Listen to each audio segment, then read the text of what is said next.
Okay, so we're here with Eric and Cliff and Jose Ovidio. Today is the 25th of August, 2017. And so Eric, you arrived yesterday at Luperon Harbor. Welcome to Luperon. On what kind of boat? It's a 133. A 33-foot boat. And you sailed in from? Mayaguez. Ah, very good. Long sail. 44 hours. 44 hours. Did you guys get much sleep? A little. Enough. Yeah. Enough. And you've been to Luperon before. I have. Yeah. I love Luperon. It's a beautiful place. Yeah. Friendly people. We all do. We all do. Good. So you've had now 2 experiences checking in, or being checked in. Once over a year ago. Yes. And tell us what happened that the first time you checked in. It was the first time I checked in. Papo brought the Commandante and a couple of other people. Apparently one of them was the drug guy, S2 intelligence or whatever they call it. Is that Laura, you think? And they just looked around the boat and had me fill out some paperwork. Took my clearance from Turks and Caicos and explained to me that I had to go in and complete the check-in. Gave me some sort of piece of paper and sort of hinted that maybe I should tip them. And the first time I checked in, I did tip them, but let's see, gave them a Coke. I think, yeah, both of them a Coke that time. And just the check-in afterwards at the dock took a little bit of time in a very hot trailer. Not my favorite place, and to be honest, they might want to talk to those people about courtesy. And, you know, we are visitors. I understand that. It's their country, but, you know, I'm visiting. Yeah. You'd be nice to your guests. Yeah. I would be. Yeah. Good. So, and anything else happened the first time? Was that the time they made kidding about? The boat was listing a little bit because of we had fuel jugs on one side and then the water jugs were empty on the other, so we were listing a little bit. And they started looking around. The S2 guy wanted to look around. He was concerned that we were hiding something on that half of the boat. So we told him to go ahead and look around. And, you know, he started. First bag he opened was our underwear, so he quit after that. That's okay, you know. But we weren't sneaking Haitians in or anything. Yeah. And so this time we came in yesterday morning, and very close to me, I managed to take some pictures. Mm-hmm. And I saw 5 people total climb onto your 32-foot boat, and all of them went down below. So there were 7 of you down below in a. Have you ever had 7 people down below in a 32-foot boat? No, not even on a party. Or 33-foot. It's right. a 33. Yeah. No, it was a little crowded, a little hard to move around. Yeah. And basically, we went through the paperwork thing. I gave him my clearance out of Mayaguez.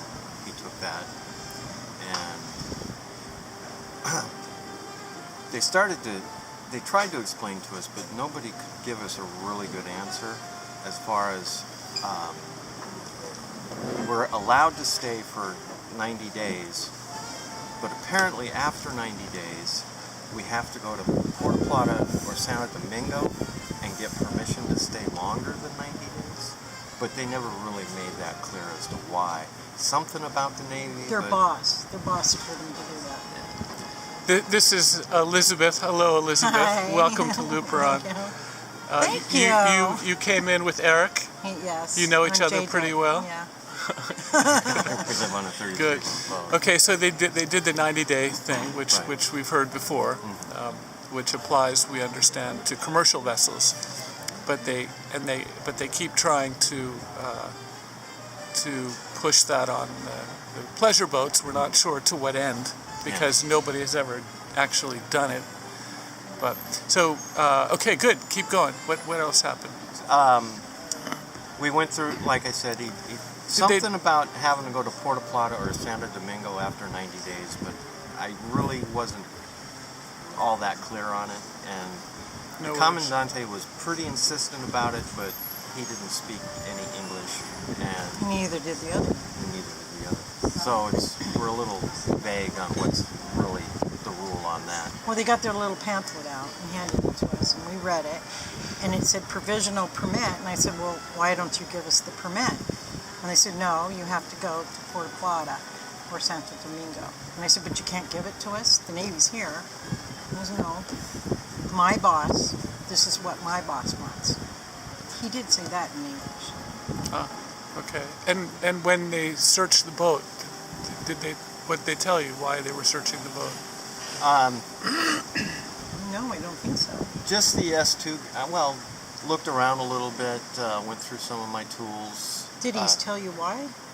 He didn't tell me why. No, they asked. I thought you told me that they told you that their boss insisted that they search every boat. Oh, agriculture was more insistent about that. But yeah, he did say that we're supposed to be searching boats that come in, and so we let him search a little bit.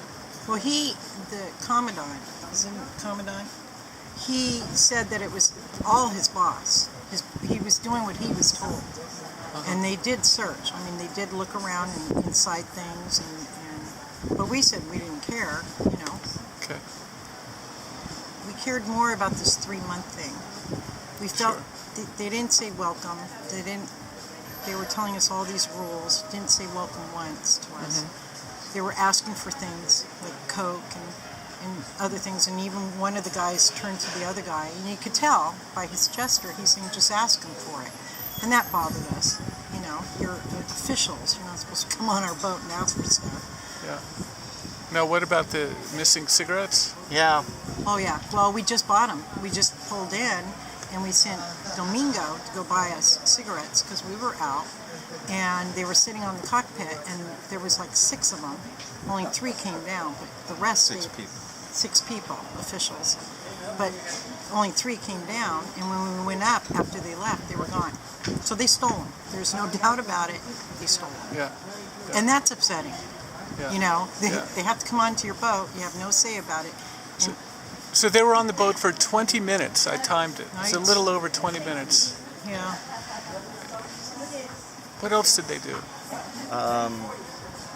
Well, I was kind of persistent about this provisional permit, and I was trying to say, but the Navy's here. Why can't we get it from here? If this is what you're required, you're supposed to provide us the permit so we can fill it out and get it. And they said, no, the boss, Santo Domingo or Puerto Plata.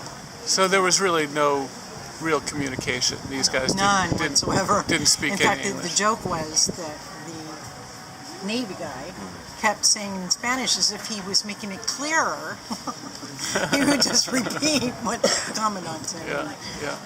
Yeah. So why did you come back to Luperon? We love it. Well, We love it. it's the best hurricane hole in the Caribbean. Yeah. But we probably won't be coming back. And that's upsetting. Because of the officials. We feel that they have done nothing but unwelcomed us. And we love the people here. We love them. We have close friends that live on this island. And we came back because of that. Right. To see our friends. Right. And the agriculture guy said, welcome to Luperon. And we were like, oh, thank you. Thank you. That's great. Good. Very good. Anything else? I think that, this is a wonderful place. I've talked to a lot of people down the islands, from the Virgin Islands up, that were looking for hurricane holes. They're going to Salinas or Hobos Bay or something like that. And because they won't come here. Because of the officials. They have the idea that a dangerous, crime-ridden place. And, you know, I haven't found that to be true, but they do have that reputation. And then But we do have officials stealing cigarettes, I mean, that kind of adds to that sort we of do thing. have to say that the first time we came here, they asked for money. They flat out asked Yeah. for money and said, it's all up to you, volunteer. But this is before they finished our paperwork. And I really have a problem with that because it's a power play as far as I'm concerned. And we said no. They didn't ask for money this time. Right. And yeah. that surprised Well, us.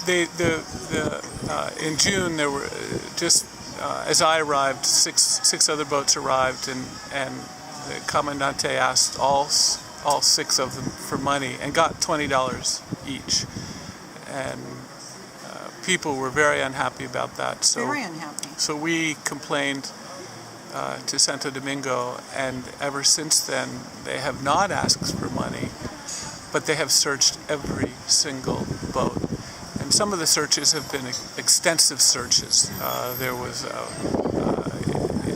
like taking panels off the wall with screwdrivers.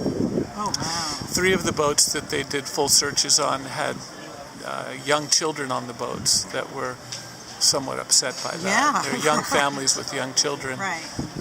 And Well, you definitely so- feel like they're insinuating you're smuggling Yeah. something here. yeah. I mean, it's So ever since that happened, ever since we complained, they have searched virtually every boat. It's now 8 boats in a row have been searched by at least 3, if not 5 people on arrival.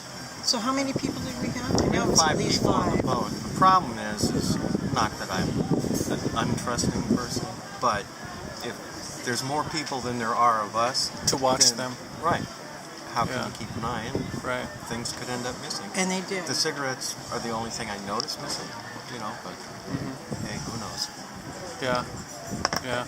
Okay, good. Well, we're glad you're here, We're glad and to be here. look forward to visiting with you some more. Thank you very much Thank for you. your Oh, you want? help. Okay.